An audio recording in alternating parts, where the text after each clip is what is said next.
नव्या कर रचनेत 12 लाखांपर्यंत उत्पन्न करमुक्त, नोकरदारांना मोठा दिलासा, 25 लाखांवर 30% टॅक्स.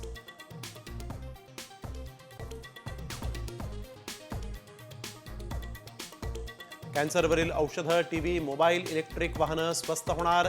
चामड्याच्या वस्तू आणि खेळण्यांसाठी देखील कमी पैसे मोजावे लागणार.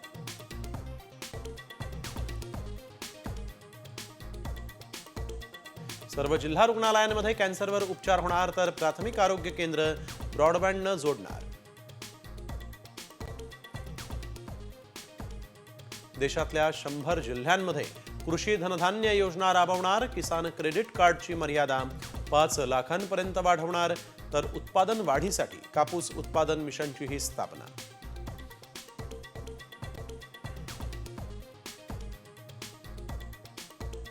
पाच वर्षात मेडिकल कॉलेजेसमध्ये 75,000 जागा वाढवणार, तर 23 IITमधील जागांमध्ये दुप्पट वाढ करणार.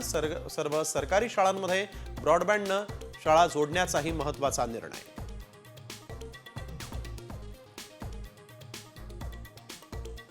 बजेटनंतर मार्केट आपटून पुन्हा सावरलं, मात्र 82 मिनिटात गुंतवणूकदारांचे सुमारे 2.41 लाख कोटी रुपयांचं नुकसान.